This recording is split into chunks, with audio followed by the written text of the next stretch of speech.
5月29號咧係世界腸道健康日。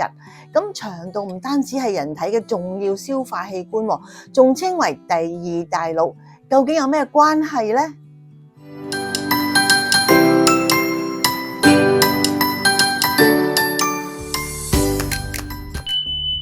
？Hello， 我係 Lily， 歡迎翻嚟我嘅頻道啦。咁因為腸道裏邊咧有大量嘅神經細胞，佢亦都咧係分泌咗好多嘅神經遞質啊，傳遞個遞啊，咁佢直接傳輸到去我哋嘅大腦啦，影響我哋大腦同埋咧人體好多嘅行為啊，所以又稱為第二大腦。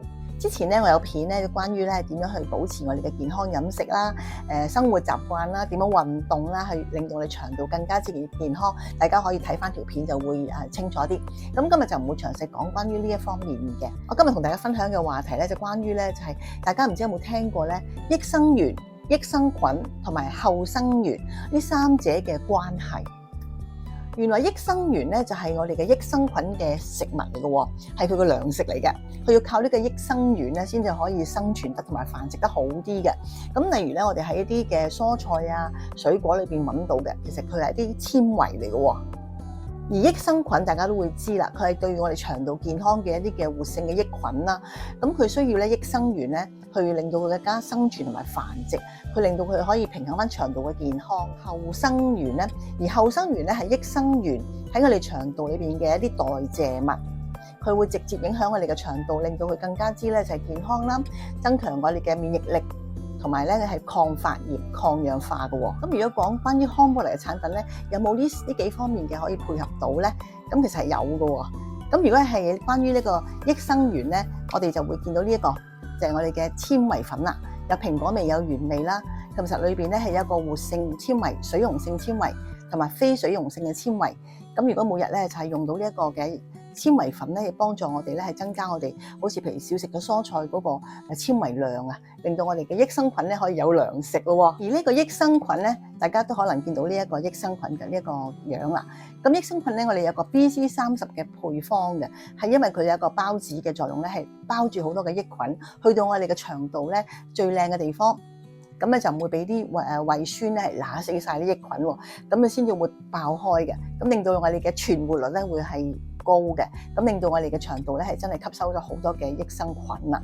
咁呢個益生菌嗰個作用啦，咁後生元啦，後生元咧我哋好啦，有一個叫產品叫魚之寶啊。咁前幾年咧呢個疫情期間咧，咁亦都係好多朋友選用呢一個魚之寶咧，係幫助佢維持個腸道嗰個健康嘅喎，咁同埋抗氧化嘅。咁裏邊咧，其實咧就係呢個樣係咁嘅。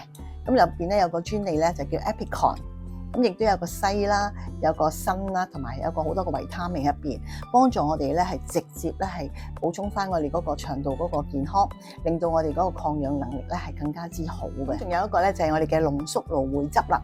咁坊間咧都有好多蘆薈汁啦，但係咧落咗好多糖分嘅，大家都係要識得小心去選擇。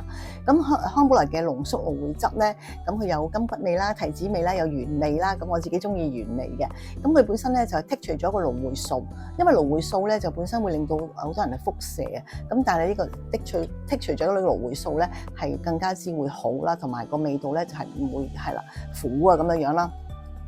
咁裏邊咧就有好多膳食嘅纖維，亦都係幫助到我哋腸道嗰個健康、抗發炎，亦都係可以講一個嘅壞膽固醇嘅喎。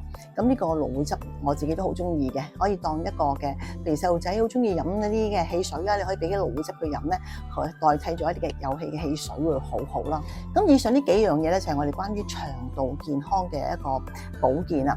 咁係康寶萊裏邊嘅咧一個腸道系列嚟嘅。咁大家如果有興趣可以了解多啲咧，不妨可以留言俾我啦。私信都可以，亦都係歡迎參加我哋嘅1對1健康教練諮詢服務啦。希望係可以幫到你嘅喎。咁如果大家咧就係有相關於一啲嘅產品問題啊、健康上嘅問題咧，歡迎亦都可以留言啦、私信我，咁可以咧拍片再同大家講解嘅。如果大家中意呢條片嘅話咧，就係可以留言、點讚同埋分享俾有啲朋友嘅喎。咁下條片再見你啦，拜拜。